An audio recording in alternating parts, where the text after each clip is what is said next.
Good morning or good afternoon, depending on where you are. First, a brief message in French. Ceux qui voudraient écouter le débat en français doivent appuyer sur le bouton interprétation, où il y a une traduction, une version en français en direct. But I will continue in English, which is probably the best for everybody.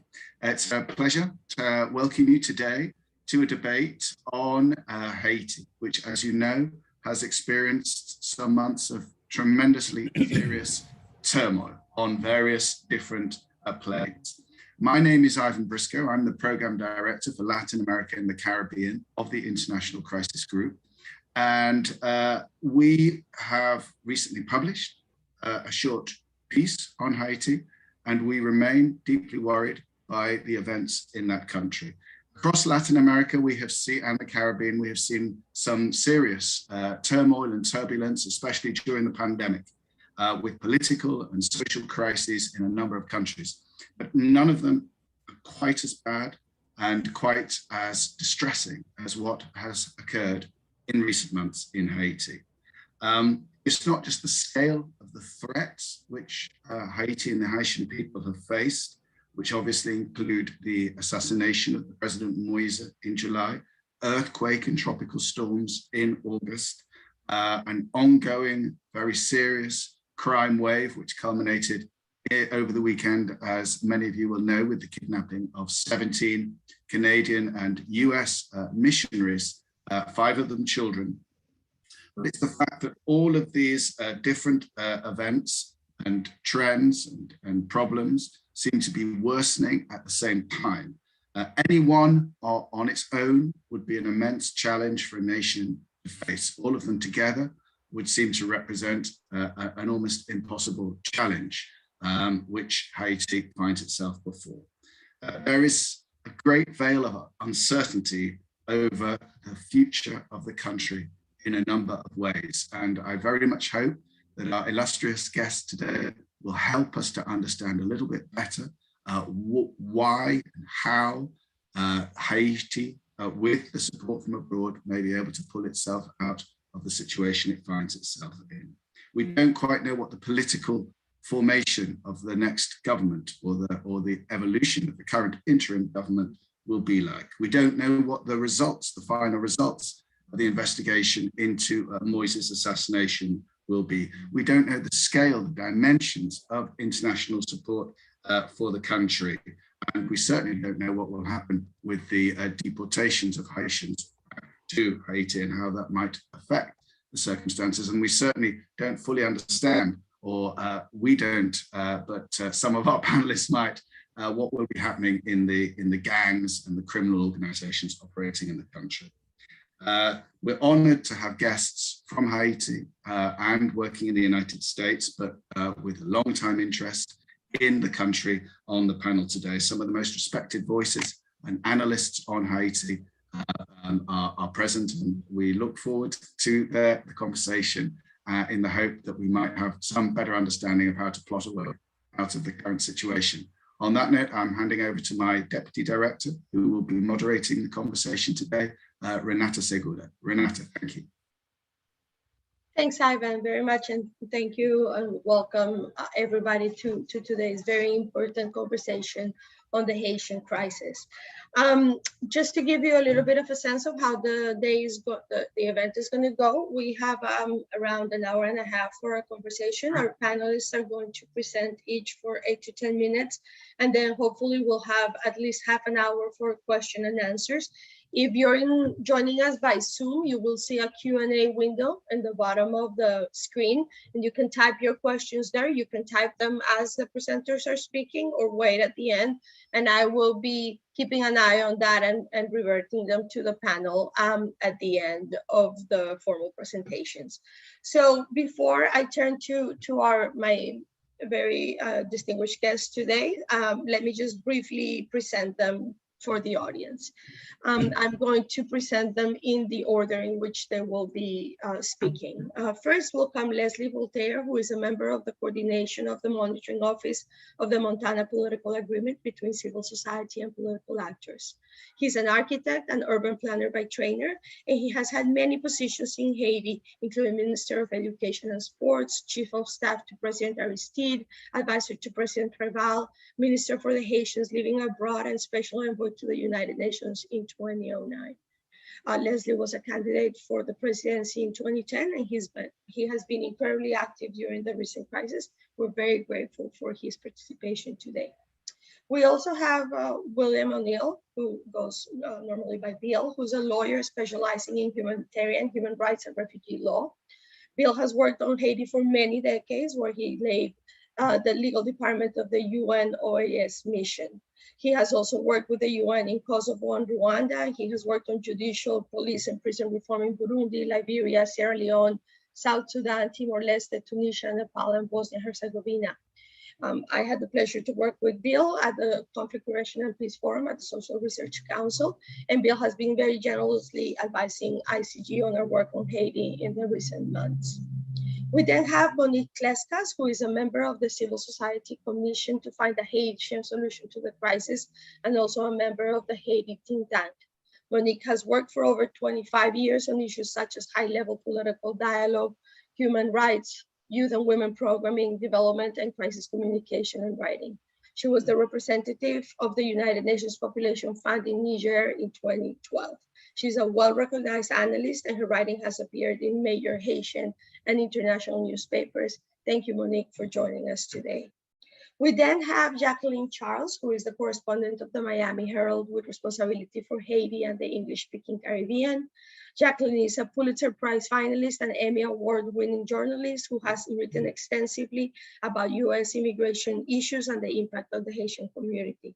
Her most recent project, Cancer in Haiti, garnered several awards, including the prestigious 2019 AACR June L. Beidler Prize for Cancer Journalism. Jacqueline, thank you so much for making time on your busy schedule to join us. And last but not least, we have Ashish Perhan, my colleague at International Crisis Group, where he is the senior UN analyst.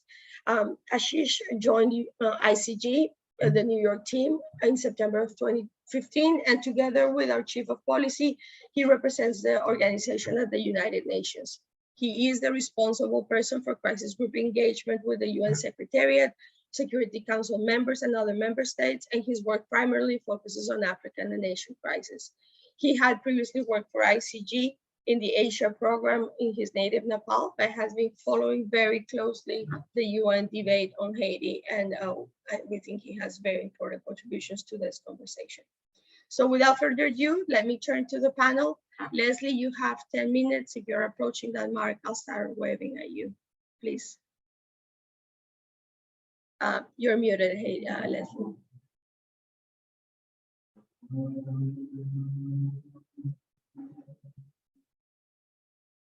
Stefan, can you unmute? Okay, now. Yes. Okay, thank you very much, Renata, and thank you for the invitation on that such distinguished panel of ICG. Haiti's political crisis is an immigration crisis for the region and a governance one for the Haitians. It is structural and must be analyzed as a process of deconstruction of the Haitian neocolonial state built by the US occupation. It was a repressive state to control the peasants through a gendarmerie overseeing the rural areas with the section chiefs and supported by the military district officer. The Duvalier added a militia of 300,000 Tonton Macoute or boogeymen to that repressive apparatus.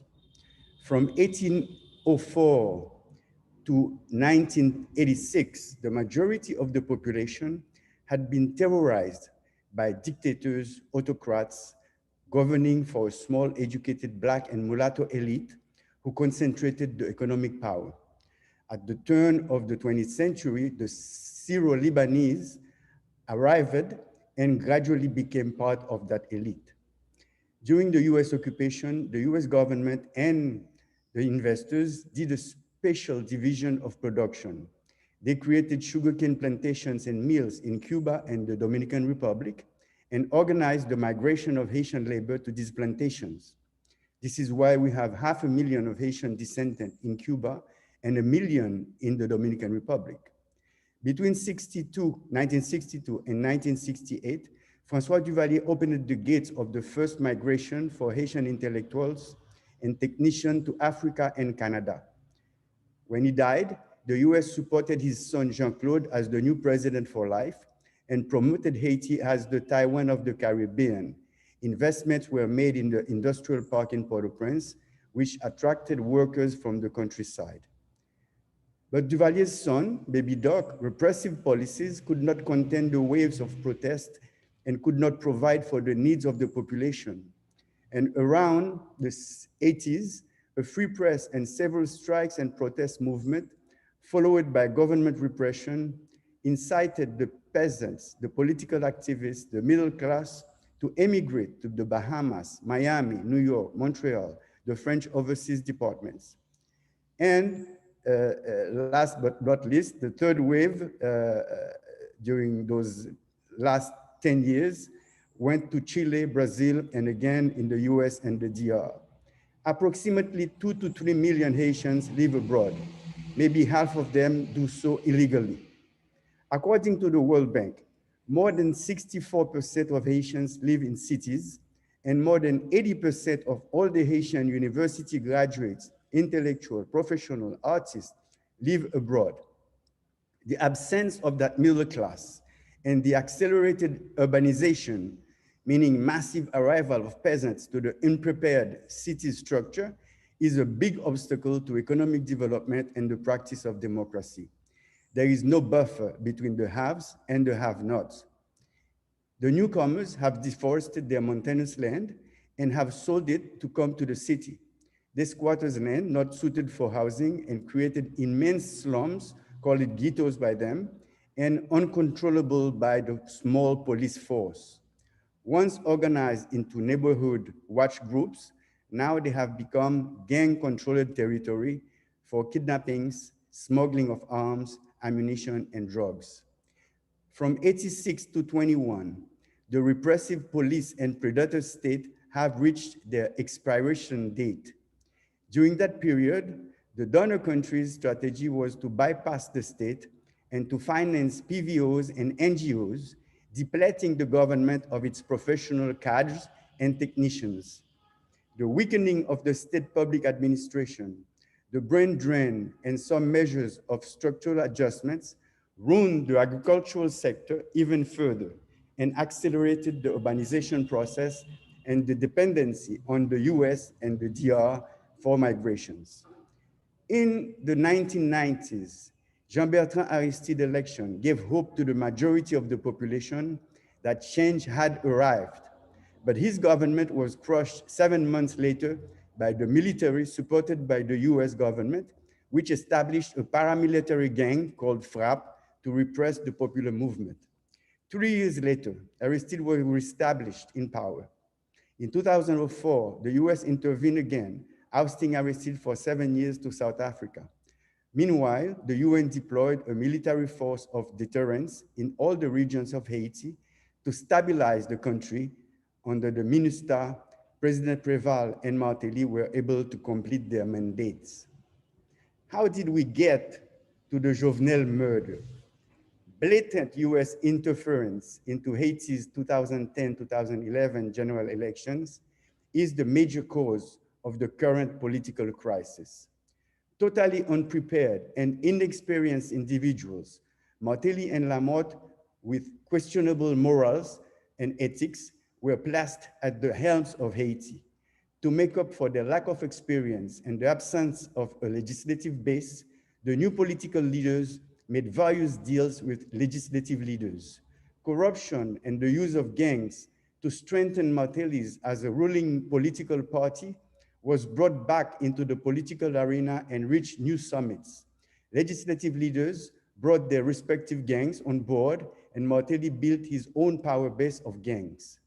A serious rift developed between the PHTK party over the sharing of the Petrocaribe funds and the succession of Martelly.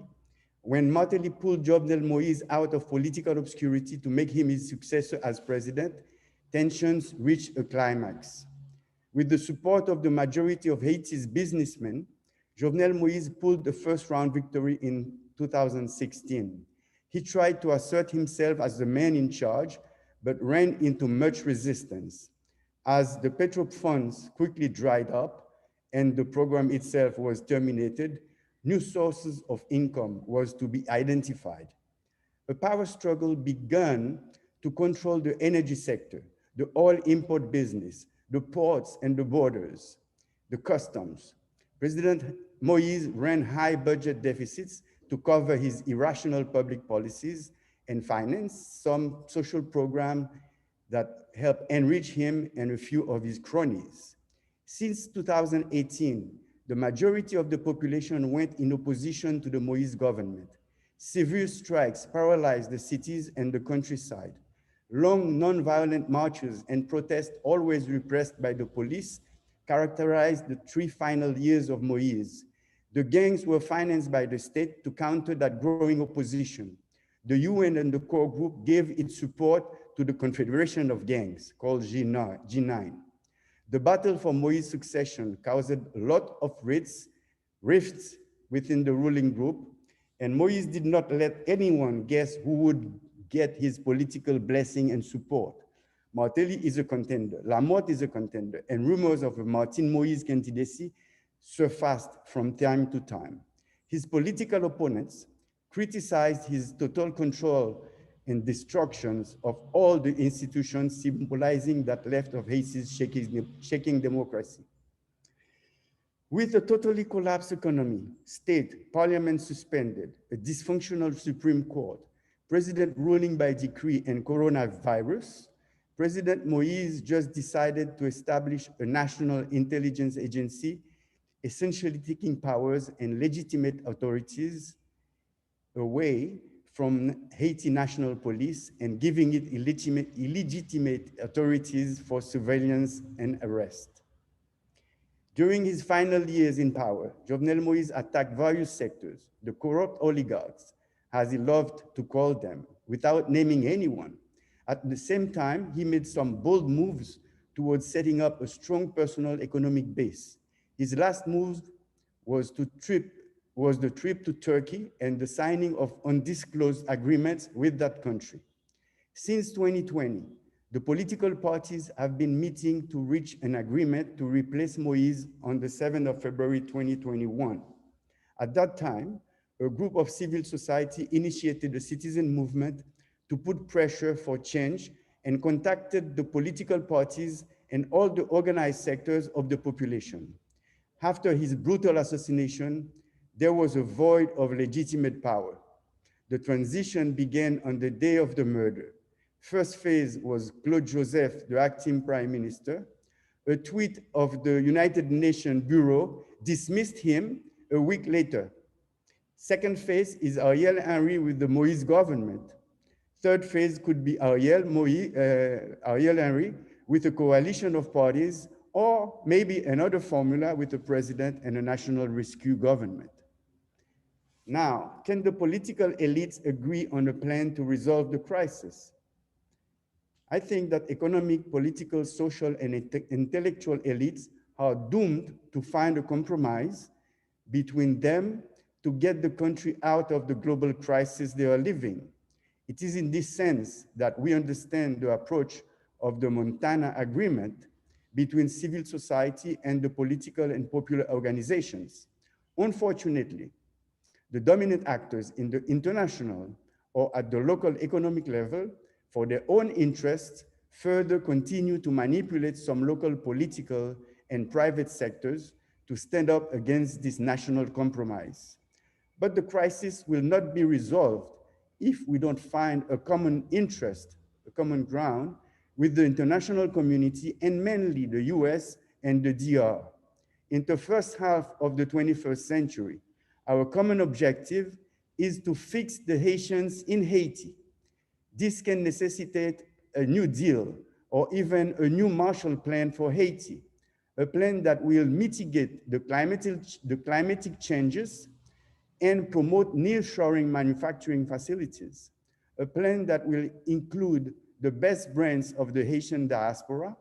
It would improve the lives of many now fleeing by establishing security and functioning government institutions, and could finally pave the way for the long-term political and social stability that has eluded the country for decades. Thank you very much. Thank you so much, Leslie, for that very comprehensive historical perspective on how we got today. And I think you have marked many of the issues that I think we'll be looking in a little bit more detail throughout the panel. Thank you so very much. Let me turn now to Bill, who will speak a little bit more about the question of violence, and in particular, the justice and police reforms that are needed. Bill, the floor is yours. Thank you, Renata.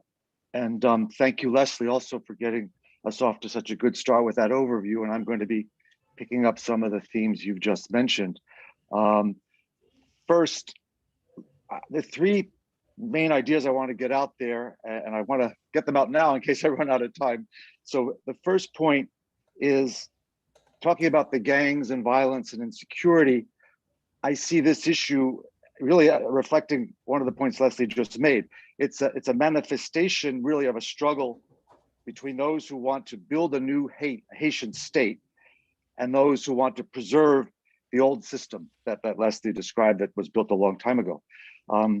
And so this gang struggle, who they are, who's behind them, and who's against them, is really part of this struggle. What is the Haitian state going to be? The second point is that state institutions that should control violence, prevent it, punish those responsible, and particularly the courts, police, and prisons, have been intentionally sabotaged, infiltrated, and prevented from fulfilling their basic goals and duties and obligations. And that's key. It relates to everything, but certainly to the violence and insecurity. And aligned with that is the state institutions that are supposed to provide social services, education, healthcare, clean water, are totally missing in action in precisely the places that Leslie just described, these huge urban areas, and let alone the countryside, which is always ignored. But now you have huge parts of Port-au-Prince that have no access to basic social services. And then the third point is Haiti has been enduring for many years a climate of impunity. Impunity reigns and persists, and I would argue there is no way out of this current crisis unless the specter, the reality of impunity is addressed. And last, I'll come up, I hope I'd offer some ideas about the ways forward and out of this mess. So first, back to the gangs and issue. Gangs and armed groups, as Leslie said, the Tonton Macoute, their successors over the years have existed for decades in Haiti. One writer I read recently called them, they provide the deadly muscle. They have provided the deadly muscle for various administrations and presidents. So it's nothing new. I think what we see that is new, especially in these last few months, is the scale, the methodology, and the brazenness of the gangs. I would say that the change, though, began back in 2018, 2019. And here I link it to the broader issues of corruption and governance, when you had a huge social movement beginning with the Petrocaribe scandal and a demand from thousands. I don't think Haiti has ever seen anything in recent years, or maybe ever. The thousands of people that poured into the streets, especially young people using social media, demanding accountability, demanding transparency, demanding justice for where did that money go that was supposed to provide some of the social services that are so sorely missing in most Haitians' lives. And I think the old guard was really shaken by the extent and the intensity and the numbers and the persistence of this social movement, which they had never seen before. And there, you can almost match it, graph it to an uptick in use of gangs. Too were part of the repression, but you had the buildup of gangs that were targeting, in particular, the parts of Port-au-Prince, especially, that were most identified with the opposition, as it was called, with people claiming their rights and justice for what happened, not only for Petrocaribe funding, but just overall corruption and poor governance. And there you have the first massacres in La Saline, and then later in Bel Air and Cité Soleil, documented by the UN. concluded Harvard Law School's Law Clinic this past spring issued a report basically concluding that to the extent of this violence would amount to crimes against humanity, that they were widespread and systematic, targeting with a government plan, a government involvement, either promotion, acquiescence, turning head, willful blindness. But that's a pretty strong conclusion that I would agree with. So that level of violence was building up, starting with this drive to have a new Haitian state, a new governance, more transparency, and a reaction of the old guard. And that's what I mean about this could be seen as a struggle between those who want to maintain the old state and those who want to change it. And now today's headlines, I ask a question. I'd love to hear what other panelists think. I question now, do those who created those gangs, supported them, armed them, acquiesced in their actions, benefited from their actions, have they created now a Frankenstein they cannot control any longer? I just put that question out there, seeing what's been going on in the last few days. Port-au-Prince is now encircled by gangs, geographically, north, east, and south. West is the bay, and in some cases, the bay is the only safe way to move things by boat. I know a priest who's a doctor who has a clinic, and now he gets his oxygen tanks and ventilators because he has COVID patients by boat. They come into a wharf in Port-au-Prince, and then he has a tug that brings them to a pier where his hospital is. It's the only safe way to move it. And everyone is affected. Point 2 on the institutional breakdown. Institutions don't just collapse on their own. It takes concerted, intentional efforts. And here I just want to read a brief quote from the French ambassador, the ex-French ambassador, José Gomez. He gave a long interview to Le Nouvelliste, which I really recommend people reading.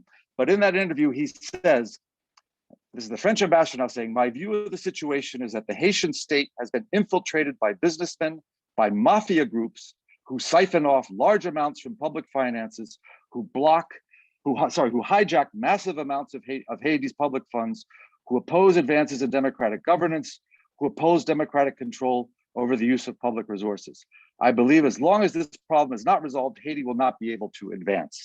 And I think he's absolutely right. The police have been politicized and infiltrated by some of these groups and types. There are some good police, many that are not so good, but they are clearly been weakened and now part of the problem. The courts for many years have been subject to interference, pressure. We've had already, just in the Moïse case, prosecutors resigning, judges running away, court clerks getting death threats. Tragically, this is nothing new for Haiti, but the justice system basically is at the beck and call of the same elite that runs everything else. Point 3 on impunity. There's an old Haitian proverb. There's a whole Haitian proverb for everything, but loi c'est papier, bayonet c'est fer. Laws are paper, bayonets are steel. And unfortunately, that's what it's linked to the second point about the courts, but also this really links to impunity. People literally have been getting away with murder in Haiti for quite a long time. I won't go into all the cases, just to name a few that people probably are familiar with. Guy Mallory, Minister of Justice, gunned down with his 4 bodyguards, broad daylight in the middle of Port-au-Prince. 28th anniversary of his killing was just the other day. Jean Dominique, most renowned Haitian journalist in Haitian history, he and his driver gunned down as they pulled into the radio station, Radio Haiti Inter, in the year 2000. More recently, Montferrier Dorval, the bâtonnier, the head of the Port-au-Prince Bar Association, who lived just a few streets away from President Moïse, was gunned down in his house in August 2020 after giving a radio interview that was very critical of the president and corruption and governance. And then you have the Moïse case itself just a few months ago. None of these cases has ever resolved in a prosecution, someone held accountable and sent to prison. And I would not be shocked if that's the result, sadly, in the Moïse case too. And on the counter to that, you have somebody like Jimmy Cherizier, back to the gangs, the leader of the G9 group that Leslie mentioned, who's been implicated in several of the massacres, who's on the Treasury Department's US watch list. He goes on Sunday and lays a floral wreath at the site of Dessalines' assassination 215 years ago, and has fine. He's there with cameramen and lots of guards and escorts.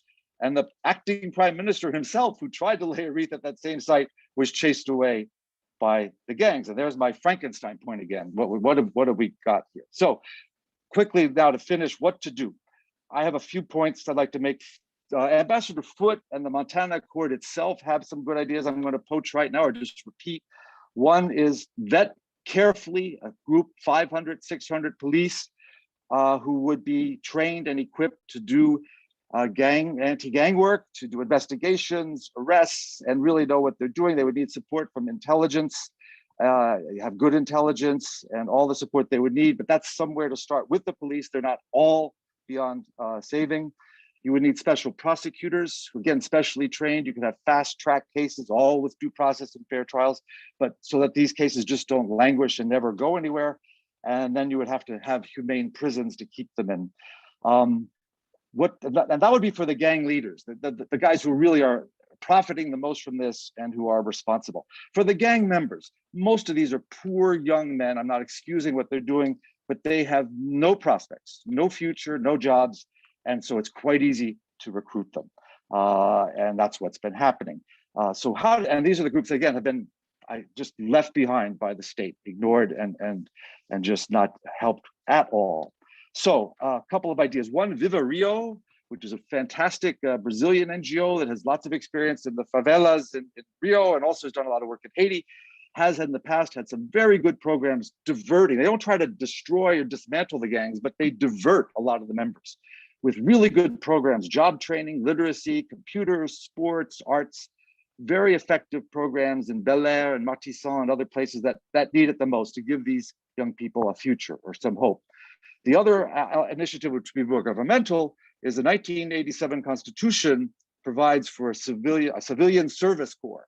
It's never existed in 34 years, but why not start now? And this would be a government-run project. Why not focus on youth that would focus on environmental campaigns, reforestation, first aid training, you name it. There's so much that needs to be done in Haiti. But again, it would give youth some experience, some positive interactions with the state, and some tools and skills to build a life. There's no reason why that can't be done. And I would argue, why spend money on the Haitian army? That's the time and energy and money. Spend it on this kind of initiative. You do much more good for the country. And lastly, get control of the weapons. I mean, the weapon flows into Haiti are unbelievable. When you see these guys walking around with the type of weapons they have, where do they come from? And mostly from the United States. They come either directly from the US or via Jamaica. I think the US government would spend half the time and energy it spends currently on keeping Haitians out of the United States. If it spent a little bit of that on keeping guns and munitions out of Haiti, not so many Haitians would be trying to get out of Haiti in the first place. So I'll just conclude with that. Final remark is that dealing with the gangs and the violence in Haiti, if you're going to deal with it successfully, would be part of a process where you are changing Haiti from what it has been, which is a predatory, oppressive state that keeps a tiny number of people in wealth and power, and transform that state into one that actually provides and serves for the vast majority of Haitians. That's what the struggle is all about. Thank you. Thanks, Bill. Thank you very much. And yeah, that's a lofty goal, but an important one to keep in mind for the future. Before I turn to Monique, I just want to alert all of our public that in the chat, my colleague Stephanie has posted our most recent report on Haiti, A Path for Stability. You can find it there in English, in Spanish, and in French, in case you haven't had a chance to look at. Monique, the floor is yours. Thank you. I want to say thank you very much for the International Crisis Group for honoring me by inviting me to this panel. I also want to thank the first two presenters, Leslie and Bill O'Neill, for making my task so much easier for setting up this narrative in terms of some of the main issues, some of the main critical problems, and the historical perspective also of this narrative. But I think one of the consequences of what Leslie and Bill have said is the population and the civil society institutions, the powerlessness that one feels from what Leslie and Bill have described. And I think this is where I come in with the civil society perspective and what has been going on.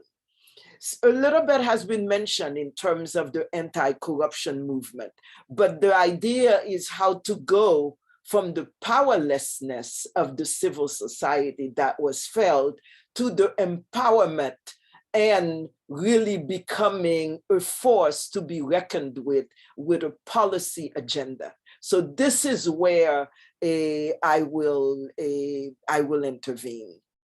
To say that the process is as important as the content in what I will be saying. Bill has talked a little bit about the content. Leslie also in terms of the civil society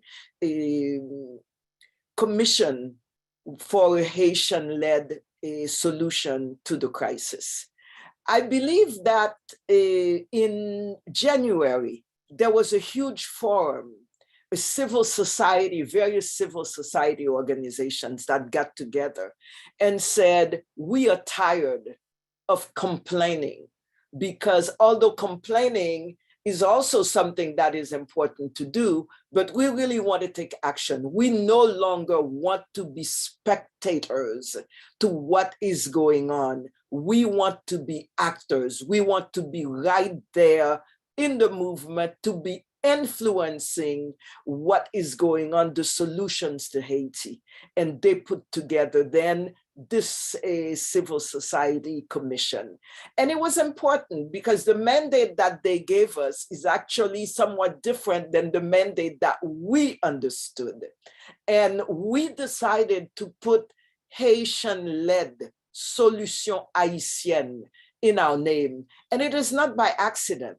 And it deals with a lot of what Leslie has said in terms of this almost stranglehold that the international community has on Haitians. And we wanted, and this is what we have done in terms of a Haitian-led solution. It had to come from us. And when we started in terms of the commission, it's a 13-member a commission that has different civil society sectors, from the Protestant Federation, the feminist platform, human rights platforms, union leaders, the Bar Association, the Voodoo sector, the Episcopalian Church. So various sectors, as well as 3 members who are committed analysts and committed people known for their integrity and who have taken public positions. So in terms of the process, I think one of the elements that I really want to highlight is the inclusive element. A lot of people say the solution has to be inclusive, as if inclusive is the end product. No, inclusive for what? And inclusive who should be involved in it. And one of the things that we decided from the beginning was that inclusive meant particularly people who have been excluded, as Leslie mentioned, from the public space, from the public dialogue, people who have no say in what is going on and what has been going on in Haiti. So one of the things that we did was not only talk to the different sectors who sent us to the commission, but we also reached out to the popular organizations, the Militants de Champ de Mars, the various Forces d'Elma, the various popular sector, which is extremely important, which drives a lot of the protest movements, but who are not considered as part of the solution. As if the solution has to be, well, you put together the power, the people in power, in that case, PHTK, and then the political group there. No, what about us, the population? What about us who have been in the fringes, in the margins for so long? So the inclusive meant that. And another important sector also that we reached out for was the diaspora. From the very beginning of the commission, we reached out to the diaspora. about 200 to 300 organizations and personalities were part of the process. We had, I don't know how many Zooms that we had with them, exchanges, letters, etc., for them to be involved. And we went on a listening tour, not only of them, but of various sectors. And I think that is important because everybody thinks they know what the crisis is, but we wanted to know what the crisis was from them and what the solutions were for them. So the aspect of inclusiveness of usually excluded groups, as well as the others, I believe is extremely important, as well as the participation of many so that they can speak, etc. So I think these are extremely important aspects. Another dimension, which I think is extremely important in the process, was what I always called finding the least common denominator. What is it that we could all agree on? We don't need to be, it doesn't need to be unanimous, but we need to be able to agree on certain values, on certain principles. And these were drivers for us in the commission to consider and to put in action. So the process, apart from the participation, the inclusiveness, had that element of what can we find a consensus on? What is the consensus agenda? And we came up with some of the items that I will talk about when I mention the content aspect. So we started, and I say it really with a lot of humility, and they know beating the stomach and saying how wonderful this is. But it really is a movement to re-engineer democracy so that people, the voice of the people, and it's not said in any demagogic manner. It really is said that we wanted to make sure that democracy is about the voice of the people. But in Haiti, it kind of became who you want to put in power, who the United States and the international community wanted to be in power, and then fast track the elections. No. And as has been shown, is that the last elections since the 1991 elections that Leslie talked about, Haitians kind of systematically, it went downhill in terms of participation. It went downhill in terms of interest, even as the international community was organizing their elections. Haitians kind of removed themselves from the process and said, well, you go ahead and you do it.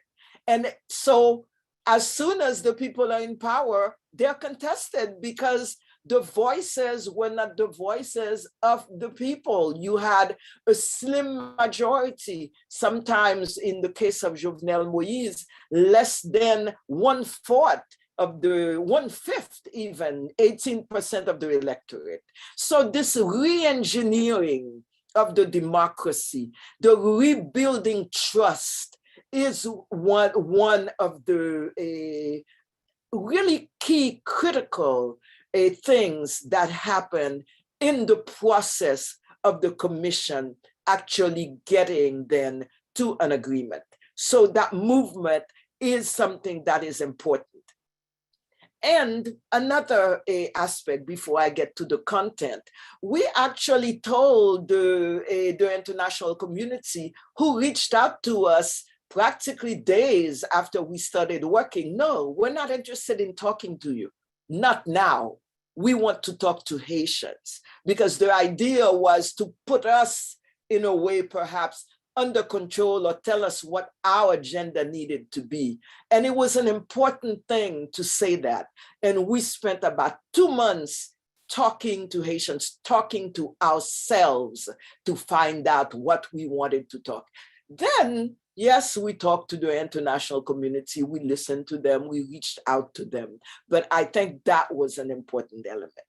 Now, in terms of the content of what we have come up in terms of the civil society, so it is Leslie mentioned that, and I think Bill mentioned that. It is commonly called the Montana Accord, and it is we call it the Accord du 30 août, because that was the day that we started the signing of it. It has yes, it has really two parts. It has the political governance aspect, which is Leslie mentioned that he's part of the coordination of the monitoring bureau of the accord. And we move forward then with the Conseil National de Transition, which is really to put together a kind of proxy voters who will vote for the president and the prime minister, because it is a mechanism. It is not person-driven. It is not leader-driven. It is driven by that same democratic, transparent process. And I think that is an element that is of fundamental importance, and as well as having a watchdog. So there is that governance aspect of it. And then there is the really the policy, the social justice agenda, because one of the things that's important is that Haitians this time have been protesting for 3 years. And I think Leslie set up very well the aspect of the inequality that has run throughout our history. I always say that, yes, we assured ourselves of the liberty in 1804, but we didn't pay attention to the liberty equality part of it, and the massive inequality. So this begins to address some of what the people in the streets were saying, because people had been in the streets before the massacres. People had been in the street actually asking for what? Social justice, health, education. They were asking for that. They were asking for anti-corruption. They were asking for anti-impunity, as Bill has mentioned. So it really was a social agenda. I remember meeting a woman in the street who said, oh my God, there was all this money and they stole it. And here I was suffering, trying to send my child to school. And I think Haitians started to understand that $4 billion could have made the difference in transforming the society. But no, they stole it. They stole it. So this movement has this agreement has that aspect, knowing fully well that it is a 2-year agreement. It can fast track, it can start, it can give hope, it can trace, it can give a path. And this is what the agreement does in terms of that. There is also the justice aspect. Bill Monique, has I'm sorry, just to let you know, you've been a little bit over time. If you can wrap up in 1 or 2 minutes, is that possible? Will do, absolutely. There is a justice aspect, and Bill has talked about that. So I think that is something that perhaps I don't need to talk about. So basically, it has a rights-based agenda that has the social justice aspect, as well as the real justice aspect. And Leslie has talked about the New Deal. So just wanted to say that the New Deal is not only about the content, but it is also about the process that I talked about, and also telling the international community, please stand back. Please let us be.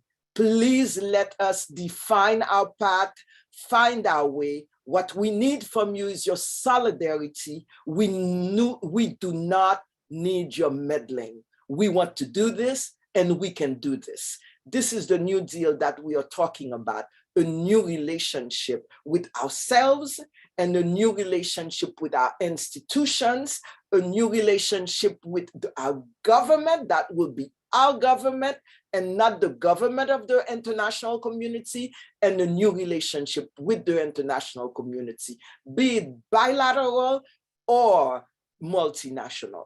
Thank you. Thanks so much, Monique. I think that solidarity and not meddling, Ashish is writing that down to share with his UN colleagues.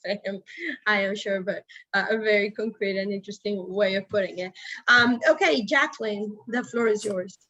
Yes, hi, good morning. Thanks for inviting me to be here.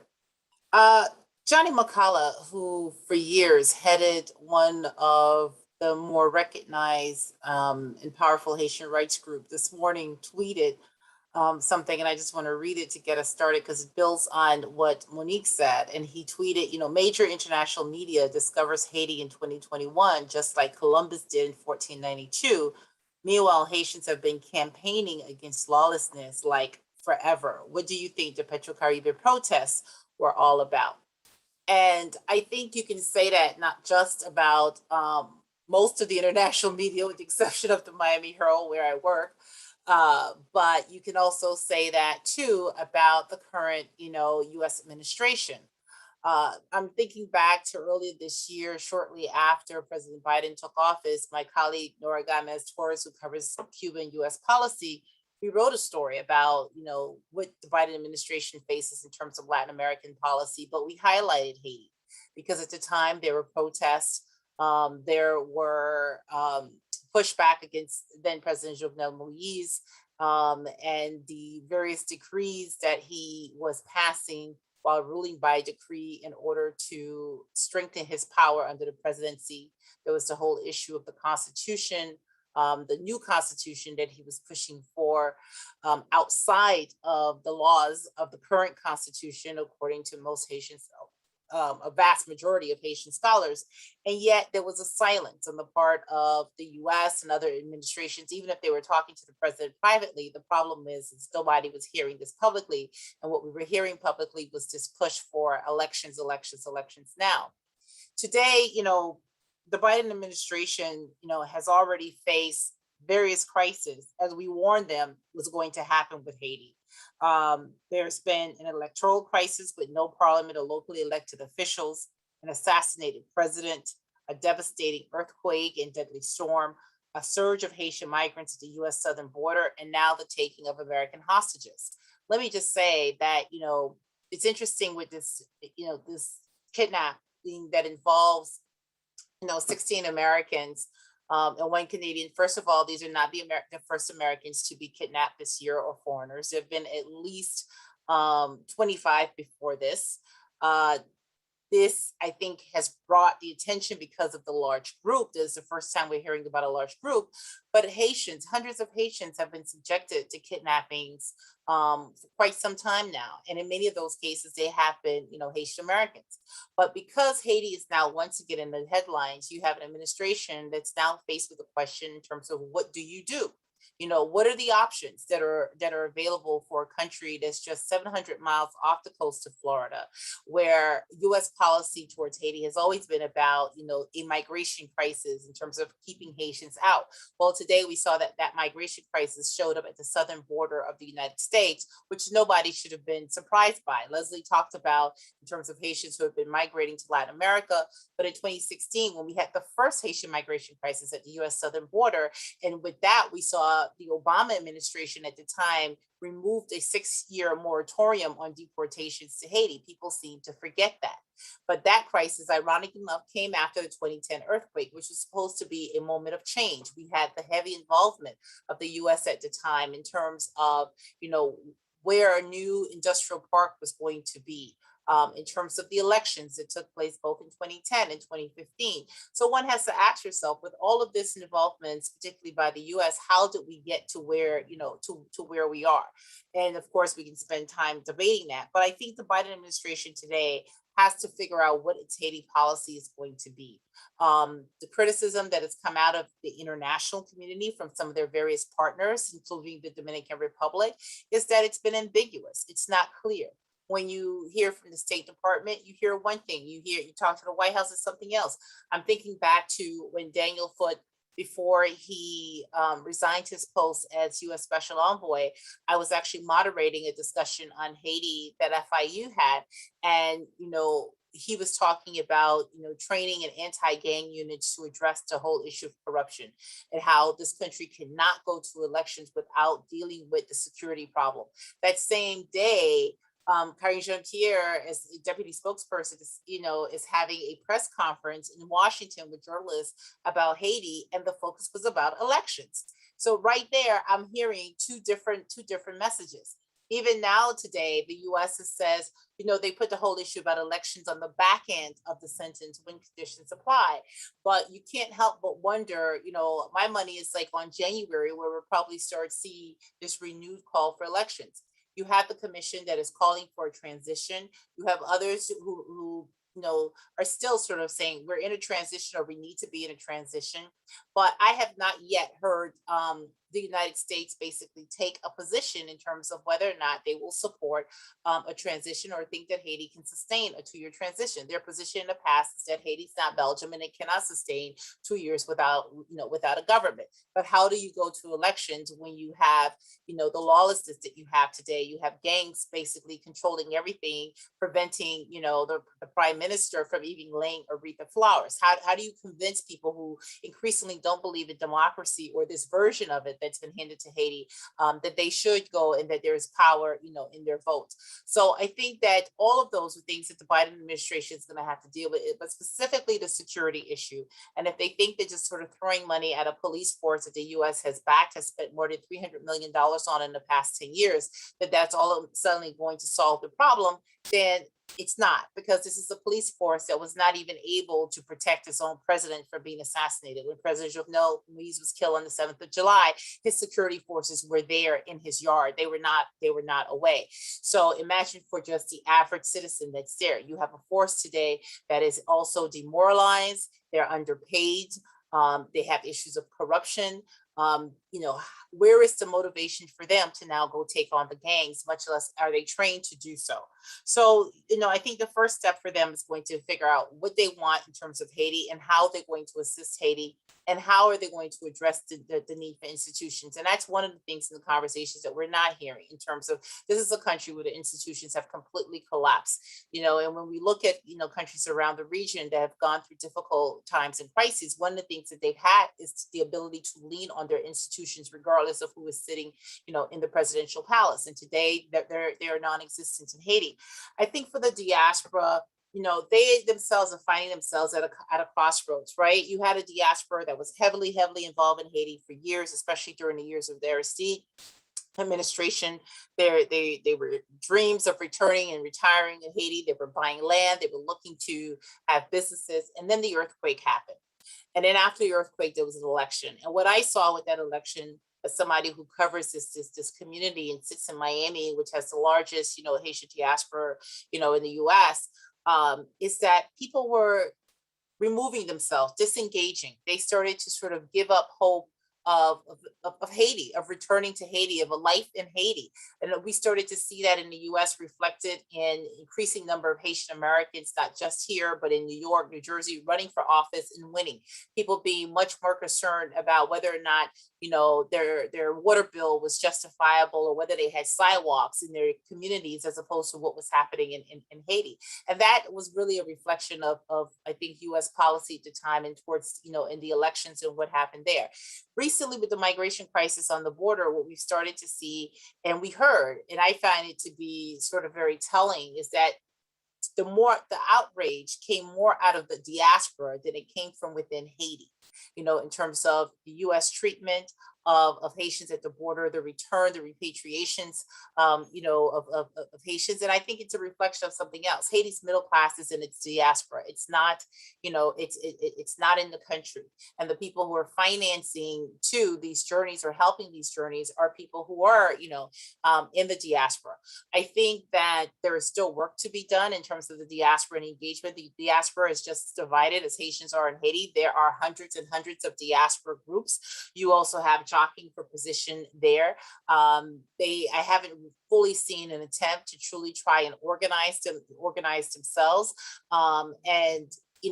But What I am hearing is in terms of the elections that's coming, people are so angry that I think that it's going to be very telling in terms of the midterm elections in the United States and whether or not Haitians go and have their voices heard at the ballot box in the US and how they go and have their voices heard. And I think that is also an issue for this Biden administration, which today found, just at a moment where the administration was trying to show that it was more engaged in Haiti, that it was looking to sort of change Haiti policy. President Biden himself was personally getting briefed on, what was happening after the August 14th earthquake. Today, we were told that he's also being briefed on the situation with the hostages and what the FBI is doing.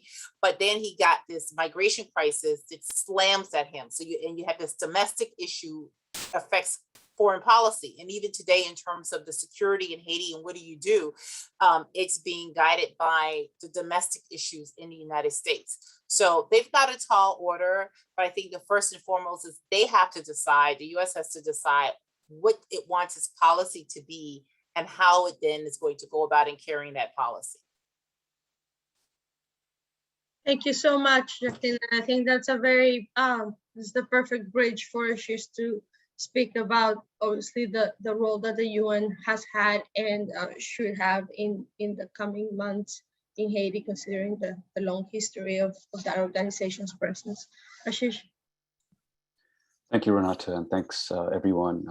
Really glad to be on here. I thought I would focus on, as you said, Renata, on the UN's role, both in terms of discussions in New York, but also dynamics on the ground, and then focusing on dynamics also at the Security Council. And the first part of my remarks will be similar to Jacqueline's in terms of posing a number of questions. And I think when it comes to the situation in Haiti, the focus for Crisis Group and for me and what I've been tracking for the recent months, especially since President Moïse's assassination, is the number of dilemmas that the organization faces, especially at a time when the institution itself is facing uncertainties about what its own presence on the ground will look like in the months ahead.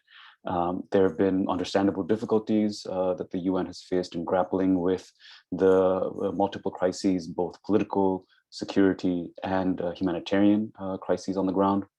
But at the same time, really unhelpful dynamics at the Security Council, which I'll get to in the latter part of my remarks, have served as firstly a distraction, but also pose some real potential headaches for the organization moving forward. So the principal challenge for the UN, as for most other international actors, is how to address the election dilemma. I think this is something that Crisis Group we outlined in our recent report. And for the UN, I think it's clear that the focus thus far has been on making sure that they do what they can to provide support, to deliver elections, to mark an end to this turbulent period, which would also, in theory, address the gaps in legitimacy, which have been apparent, ever since the latter periods of President Moïse's tenure, even obviously before his assassination.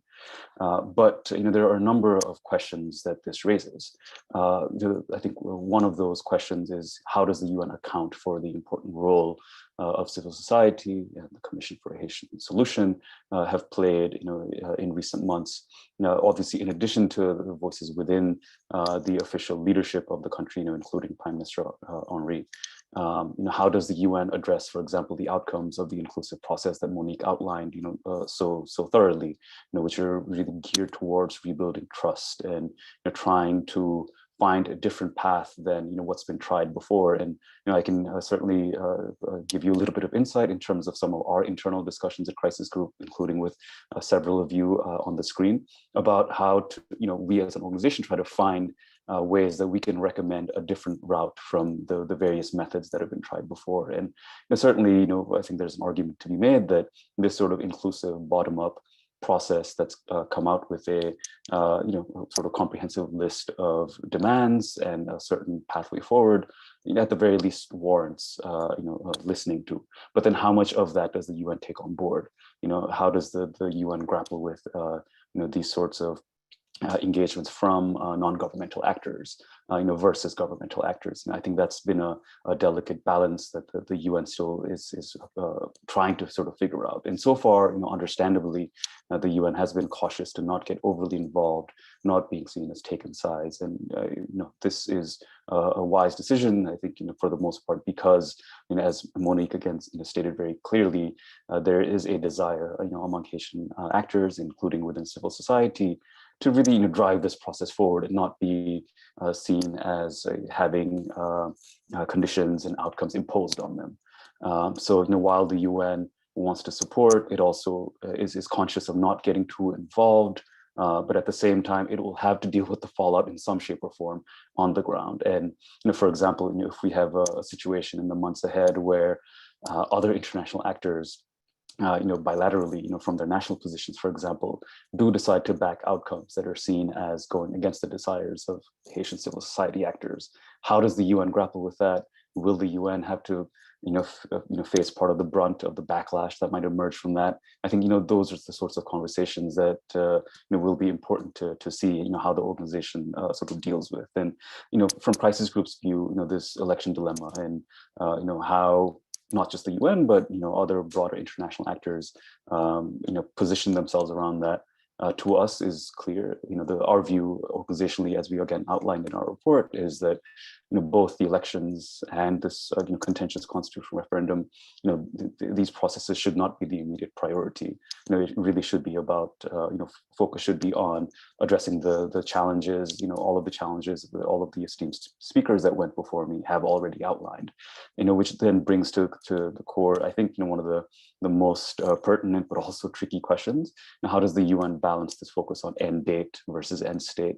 Does the UN, like some other international actors, focus on finding a clear date to hold elections as soon as feasible, and try to sort of go ahead on that route as quickly as possible, again to bookend this transitional period?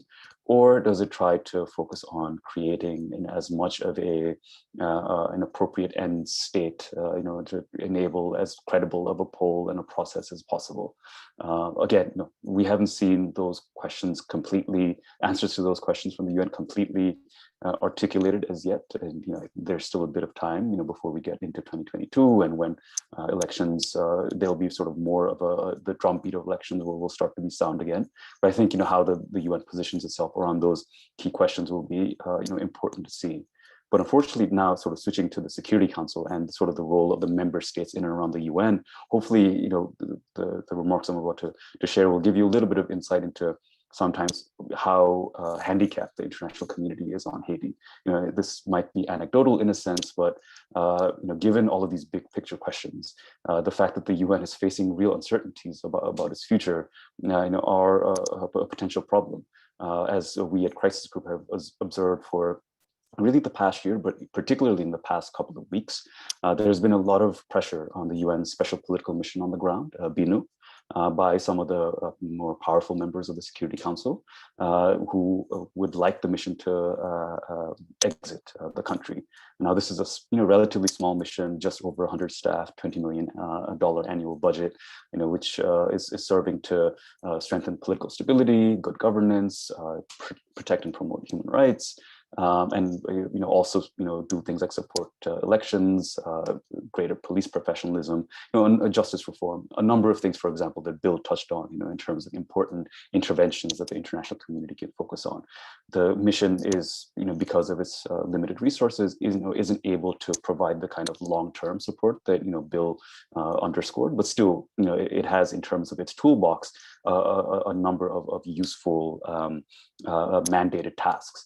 However, because of geopolitical and national interest reasons, China and Russia have had this mission in their crosshairs for the past year or 2 years. In particular, with the argument that they're taking that this operation represents unnecessary expenditures for the UN, given the lack of progress on the ground, given the fact that Haitian actors have not been able to take the country forward, etc. And they're arguing that now that the time is right to start to shut this mission down and to leave Haitian actors to their own devices, there will be some support from the UN country team, but this special political mission can shutter its doors.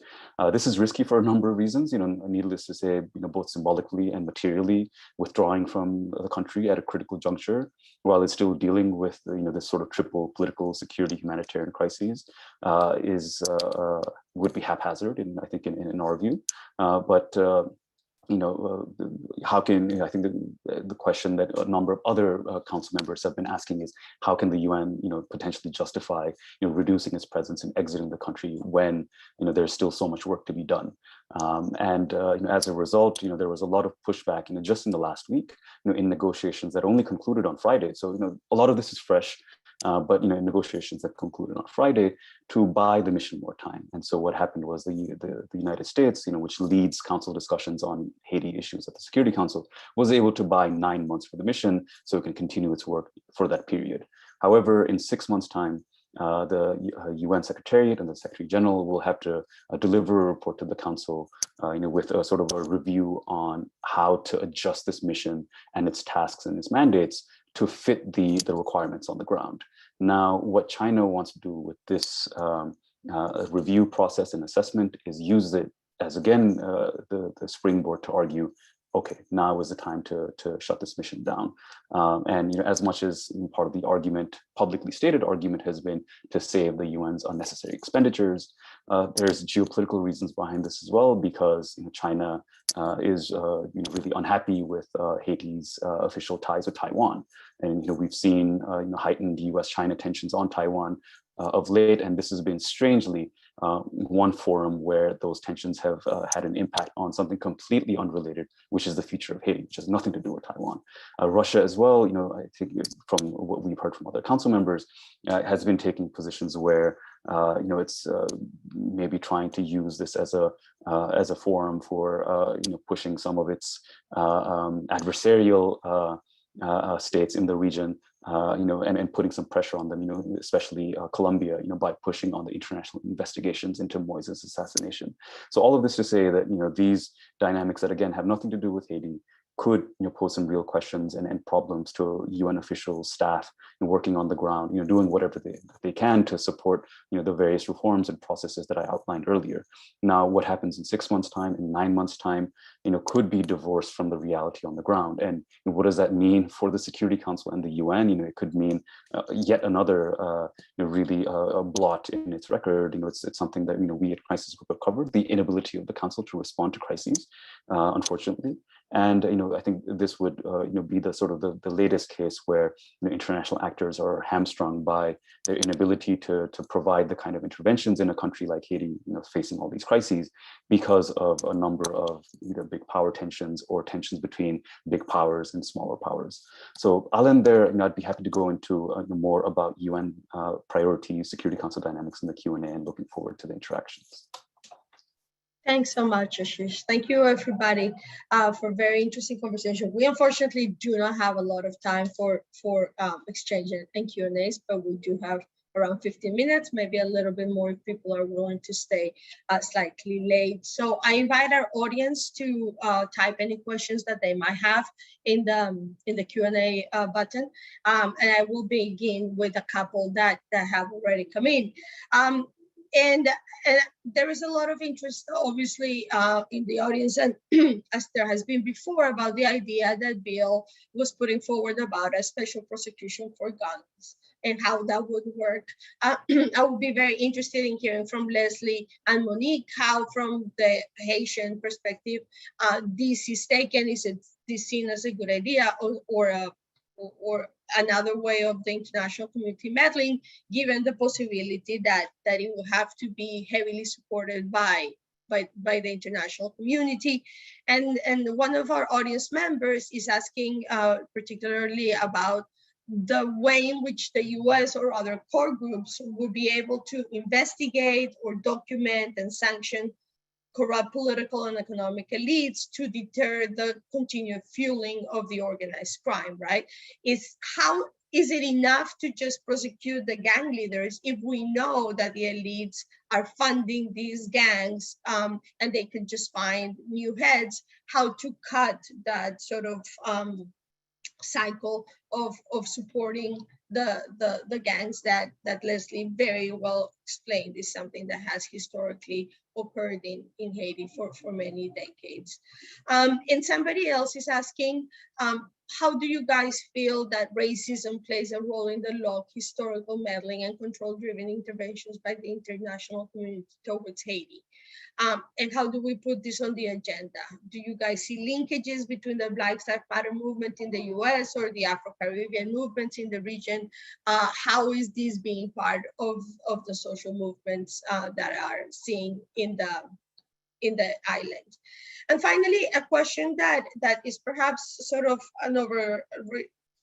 like an umbrella question to a lot of what we have discussed today, which is the question of how to strengthen the state when the international community is getting this lesson that the state is incredibly unable to step up to the tasks. And so the idea is to work very closely with the civil society. But how do we do both things simultaneously, right? We want to be in consultation with the civil society. We want to respond very much, as Monique said, very clearly to the needs of civil society, but at the same time understanding that the Haitian state needs to work properly, as Bill said, to stop being just a Haitian state that works only for a few, to really look for the better lives for most Haitians. So how do we do that simultaneously, and how do we understand that tension? And finally, there is a question for perhaps for Jacqueline about the Haitian diaspora, and how much do you think they have the ear of the Biden administration in a way in which the social process that Monique describes so richly could maybe perhaps gain some support from the US administration? Do they have the ear? Do they have the reach? So perhaps I'll start with Leslie, if that's okay. Leslie, you're muted. Okay. Sorry. Thank you, Renata. I will start with the racism issue. I think that Haiti has been punished because of its original sin. And the original sin has been to abolish slavery and to have fought the best armies, the Napoleonic armies, the British armies, and we have like 100,000 corps of soldiers in our country. And also it was occupied by the US, and the US sent the Marines, which were formed by in Louisiana and in Arkansas under the Jim Crow system. And all that relation is tinted with racism. We can see it, we can feel it, and we have been neglected by the US for 200 years, since Jefferson put a veto on Haiti, and it's been there.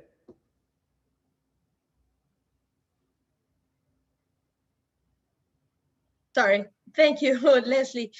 Monique, I'm going to turn to you, but allow me to ask you a couple of questions that just came in that I think very much speak to your presentation, which is about how much consensus there is in Haiti, and how much consensus can the Montana Agreement really build? Does this include the old guard? Does this include members of the gangs? Like, is there a possibility to build a consensus even with those sectors that are, that we're seeing as problematic? And are there legitimate concerns about going the route proposed by the Montana Accord? What else might be needed to address those concerns? Well, excuse me. Thank you. I know that there is sufficient critical consensus, and as I mentioned, I don't know that we need to be unanimous. The unanimity is not what is looked for, but consensus is what is looked for, and sufficient consensus to build strength, to be able to talk to your vis-a-vis. And I think this is what we have done. We are right now, I'm in Miami for the last 2 days, and we have been meeting with the diaspora and have found that most of the people we have seen, established members of the diaspora, knew of the accord. Some of them say we agree with you 75%, 85%, 100%, we back you. And it's because of the process that we have followed to make sure that people were involved. So yes, there is some consensus, but we believe that it is sufficient consensus to be able to talk to different interlocutors and different stakeholders. For example, the Congress, we have been able to talk to the Congress. Our coordinator and other members were invited by the area group to speak to the Security Council. We have talked to different people, foreign embassies in Haiti. So we are taken seriously by a lot of people. No accord is perfect. I mean, the Palestinian-Israeli accord is still being contested, even though people move forward with it. So it is not a perfect accord, but there is something there that is a consensus agenda that we can move forward with. I wanted to address another point. I am in a way a UN baby. My mother worked for the UN. I've worked for the UN most of my adult life, and I'm a retired from the UN. I was a UN official in several different countries. So I know really what the UN works. The problem is in Haiti that the BNU has not done what it is supposed to do, which is supporting Haiti in terms of the process. We have never met Mrs. Lalim, and the Haitian solution, a Haitian-led commission in Haiti that has been working in 2 weeks, we will be 8 months. We've never met her. She has never asked us for a meeting. And I think that says a lot about a lot of the disdain almost for what it is. It's almost like the political arm. It is a political arm of the UN. And I think that is one of the issues that is the problem also, besides the geopolitical, the Russian. What Ashish didn't talk about is the way Haitians view the UN, which to me is, I'm in total despair because I've worked for the UN. I believe in the human rights agenda of the UN, but in Haiti, the development and the humanitarian section of the UN is active and is working, but the political arm has not done what it is supposed to do. And I think that is one of the major issues. On another question about the racism, and I think Lissy has talked about that, but one of the things that the commission has done is kind of reached out and says that we need to build alliances with the wretched of the earth, other people who have been excluded, who have been oppressed. We need to do this. And we really are open. We put our arms out and open them very widely to build alliances with Latin America, with Asian Americans, with the whole social justice movement that said to America, get your knee off our neck, and which has brought in a sense, Biden, which is why we really have an issue understanding why the international community doesn't understand when we say, get your knee off our neck. And we need the same kind of social justice agenda. And so these are some of the elements, I believe, to some of the questions that were asked. So we're open to dialogue. We believe we have built a movement that has some strength, Of course, it has weaknesses. We are sure of that, but we feel that there is something sufficient that we can move forward. We are being listened to. We are being taken seriously. People are looking at the agreement and saying it's impressive, it's strong, because we worked on it and because it is a consensus agenda. So let me stop there and willing to respond to other queries. Thank you so much. Jacqueline.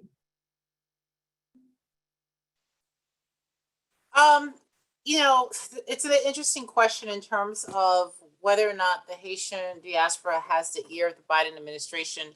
I mean, they clearly have, you know, their contacts in the administration, but I can also tell you what I witnessed for the recent Del Rio migration crisis is that there was a lot of frustrations because there are questions about, am I talking to the right persons? Is this a give and take conversation where those in charge of administration really are interested in what members of the Haitian diaspora have to say? Or is this more of a one-way conversation in terms of here's what we are doing? Here's who we met with, here's who we spoke to. You did see an effort after the earthquake, for instance, with USAID having meetings with members of the diaspora, talking to them, you know, trying to reassure them that there were lessons learned, for instance, from the 2010 earthquake. Before Brian Nichols and Juan Gonzalez went down to Haiti a few weeks ago, they stopped at Miami where they also met with members of the Haitian diaspora. Again, I think that the situation is just so much more sort of complicated because every issue sort of comes with the drawbacks in terms of the solutions that you try to propose, right? If we take, for instance, just a whole issue on security, while, you know, there are some people who would like to see some involvement by the US military because they fear that they feel that that's the only one the gangs will respect or be afraid of. You've seen disagreement even here in terms of U.S. members of Congress, you know, who are saying, well, we don't need another U.S. military, to go into Haiti. One of the questions I've been asking as a reporter over and over, okay, everybody recognizes what the problem is in terms of security, but what is to fix? Explain to me, how do you address a security problem with a police force that, that Bill knows, because he and I talk about this all the time, that literally has just been imploding before our very eyes. And yet I haven't heard anything sort of concrete. So I think, one for the diaspora is that they're going to have to find a way to speak more of a united front, but they've been burned so many times by Haiti politics that they also sort of shy away, but are more prone to address issues in terms of Haitians here and what's happening in Haitians. I think that's why we heard a loud voice in terms of the migration issue and the response of the administration in respect to Haitian migrants and they being repatriated back to Haiti. I think there you were able to get more of sort of, a louder voice on that. But in terms of like Haiti and whether or not they should jump in or not, they're sort of, shy about it, because despite the effort that Monique and those have made to reach out to the diaspora, the reality is that when the diaspora go into Haiti, they're often shut out. There is this invisible line in Haiti, to the presidency, to this job, to that job. And when the diaspora comes in with their foreign education, foreign money, there's a threat that is implied there. And so they're sort of, pushed away. So I think that those are the challenges. They do have people in this administration. The question is, how do they intend to use those contacts and that line of communication, and what are they going to be pushing? So far, they haven't had much luck in terms of the issue with immigration and migration crisis, which wasn't, before this kidnapping, the immediate issue that they were being confronted with. Thanks so much, Jacqueline. Bill, maybe can I ask you to speak a little bit about the connection between the political and economic elites and the gangs, and how to break that, and perhaps address a question that just came in about opportunities for local governance or decentralized the consultation to pursue, improving day-to-day security, but that is not necessarily through the central state. Sure, thank you. I'll try that last. They're all tricky, but let me try. On the gangs, elite, business, I think one tool that I haven't heard mentioned, and maybe Jackie has in discussing with folks in Washington, is the Magnitsky Act. I'm maybe not pronouncing it correctly, but it's that act that's meant to get at people who could be linked in some ways to human rights violations. I guess it's after the Russian lawyer who was assassinated, but it's used now all over the place. And I'm also remembering back to 1990, 91, 91, 92, after Aristide was overthrown in the coup. What got some of the de facto people to the bargaining table to allow Aristide to return was visas being withdrawn, assets being frozen. All these people, or most of the people, have bank accounts in the US, houses in the US or Canada or Switzerland or France, you name it, kids going to school in these countries. That gets their attention if they can't keep doing that. So that may be one way. I think you have a 3-level. You go after the backers of the gangs this way, you go after the leaders if you can arrest them and try them, and then you try to divert, as I said, the members to other lives and futures. And this is not going to be it's not a way to live or to evolve. So it's not easy, but I think I'd like to see more, hear more about specific actions the US could take against the people who are really pulling the strings here with regard to the gangs and the violence. On helping the state, I want to answer that question briefly too, because that's a real chicken and egg. You always come up with this. If the state's so weak that you just pour money in and it's wasted, but how's it ever going to be strong unless you pour money in? I think one approach that has worked in the past in Haiti and other places is to think about strengthening the state, not only from the supply side by money or goodies, but from the demand side. And by that, I mean, this also enables you to work closely with civil society. So I'll give you 2 examples from Haiti quickly. One was when I was with the UN mission there, we actually trained young Haitian recent law school graduates to represent detainees in Haitian prisons. On any one day, probably including today, over 80% of the people in a Haitian prison have not been convicted of a crime. In most cases, they haven't even been charged yet with a crime. And the Constitution says they're supposed to have a hearing within 48 hours and decide to keep them or release them. Many of them never have that hearing for weeks, if not months. So we got these lawyers to literally go in and just bug the judge every day. My client's in there, he should have had the hearing, or she should have. When's the hearing? The judge would, and eventually there'd be a hearing. And we found in those jurisdictions that the pretrial detention rate went down in half. And so in a way, you're helping the state perform its duties, what it should be doing already, by putting demands on it from the citizens. And that can be empowering to the citizens. The other one briefly was training people to analyze budgets. And I'm talking about people way up on the mountaintops in the Mon, and showing them that there is supposed to be a school and the teacher's supposed to be paid. Yes, there's a health clinic, there's supposed to be drugs in the health clinic. They're never there. Why aren't they there? The money never got there. Why didn't the money get there? Corruption, stealing, whatever. But you empowered the people to make demands on their local authorities, and we saw it started to make a difference. So that's one way you help the state do what it should be doing anyway, without wasting money or resources. And then maybe you can start building it in other ways. The last point, sorry, remind me of the question that came in briefly that you'd like. How to strengthen the state from the local level, and maybe. Well, that's and that's part of it. Yeah, and that initiative is actually part of it. These were really isolated rural communities that we helped train to do this. We called it human rights budgeting, and so they would go to the local councilor, mayor, whatever it was in a commune, and so that would put pressure at a very local, decentralized level. And in fact, one point I asked one of these local officials, well, I guess that was uncomfortable for you. He said, not really, because we never get the money here. It all gets stuck in Port-au-Prince. So I could then go to Port-au-Prince and say, look, I'm getting all this pressure, complaints, my life's miserable. You got to release some of the money anyway. So it actually, he saw it as a positive to get this pressure from below. And I think there are lots of groups in Haiti. That's one of Haiti's great strengths, is this vibrant civil society that just, as we've heard all morning, and we should keep hearing, needs to be listened to, needs to be consulted, needs to be involved, and they can work wonders if you just let them and give them a little support, stay in the background, and off they go. Thanks. Thanks so much. Bill, let me just say, because you mentioned me with the act, I think, first of all, the act is there. There are tools available to the U.S. government, including visas, but that requires investigations, right? That requires you to put the resources on the ground, to really look at the issues. I mean, for instance, we just take a situation with arms. Yesterday, I was talking to somebody and I said, I can understand why, for instance, the US doesn't check vehicles or containers when they're leaving the United States and going into Haiti, and yet you put the onus on Haiti to check these containers. And we already know what the situation is with the ports and the corruption and how things get through. And one of the things they brought up to me says, well, you know, we only check like 1.6% of the containers that are coming into the United States. But at the same time, you know, either way, you're going to end up having to be involved. So why not try to be involved on the front end as opposed to the back end?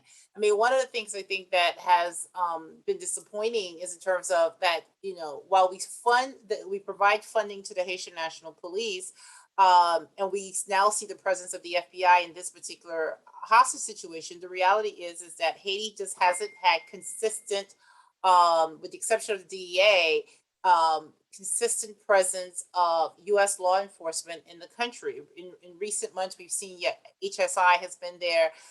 Maybe ATF may drop in, but they're coming and going. You know, you don't even have an FBI attaché in the country anymore. That's consistent. So again, if you want to be able to sanction and address the issues with the arms and the gangs, you've got to put the resources in to do the investigations and to find out, you know, who are involved. And then those cases have to be prosecuted. I mean, we've written, you know, on my end here in the United States about the lack of prosecution by U.S. state attorneys, federal attorneys on cases involving drug traffickers or drug cases out of Haiti. So when people don't see any of this is happening, they just continue to do business as usual. And there's just a sense of impunity because nothing's going to happen to me. And I think that's the message that we have been sending inadvertently to Haiti, whether it's the kidnappers, the gangs, or the people who are funding them or bringing in the arms and ammunition. Just keep doing what you're doing because nothing's going to happen to me. Thanks so much, Jacqueline. Okay, we are really past our deadline of time, but I want to give Ashish the opportunity to react to this context in which the international community and the UN in particular has to act and how he sees those challenges. Thanks, Renata. Just very, very briefly, I'm conscious of the time. You know, I wanted to acknowledge and respond to Monique's, you know, very helpful and I think important comments, you know, about the perception of the UN. I agree completely, Monique. I mean, I think obviously, you know, going back to the MINUSTA days and the cholera outbreak, you know, that's something that, you know, for myself as a citizen of Nepal, you know, sadly, there was a strange intersection, you know, between, you know, my interest in Haiti and, you know, what happened with the sort of tragic outcomes. You know, following that, and the UN has been struggling ever since to, you know, repair its reputation for sure. And you know, the difficulties with the last Secretary General's term, you know, the trust fund and all of that, I think has been well covered elsewhere. But I think, you know, in practical terms, you know, what that means now is, you know, for sure, you know, anything that has sort of the UN's involvement, or, you know, even zooming out a bit more, you know, the core group involvement, you know, seen by certain parts of Haitian civil society as, you know, untrustworthy. And I think that's important to try to understand and unpack. And, you know, the first step to that, you would think, is, you know, more consultation, more listening, more outreach. And so again, I agree with you completely that you know, those are some, you know, minimum steps that would be helpful. You know, and you know, that's why, you know, in terms of when we were discussing and formulating our own policies and recommendations in our report, you know, one of the things we discussed was that, you know, it's important for the UN to also get this right, partially to help Haitian actors on the ground in the country and then its needs, but also to keep in mind that, you know, by hopefully, you know, pushing its energies and efforts in the right direction, it can also repair its damage in that substantive way, you know, in addition to the outreach and in addition to, you know, listening to, you know, civil society actors and you know, people on the ground. So just wanted to say I agree with that, and thank you for those remarks. Thanks so much. Ivan, do you want to bring us to a close, and with our thanks to thank you so much, 90 Renata. plus people that have been patiently Thank you, with us. all our extremely patient, you know, viewers and listeners. But above all, I'd like to thank Leslie, Monique, Jacqueline, Bill, Ashish for all their contributions. I mean, it's come out so clearly to me listening to you that there is a problem with coordination within Haiti, between Haiti and foreign governments, between Haitians living in Haiti and Haitians living outside Haiti. But there's also an issue about different parts of Haitian society, but above all, foreign governments picking the issue in Haiti they want to consider and not thinking of the totality. And if this conversation and other conversations help understanding Haiti from the entirety of the problems it faces and not just one narrow strand, I think it will have helped. And so I really want to thank you all for bringing your different voices to this conversation. And let's hope Haiti has a few months of relief from the stresses and strains of its recent times. Thank you very much. Goodbye, everybody. Thank you, everybody. Have a good afternoon.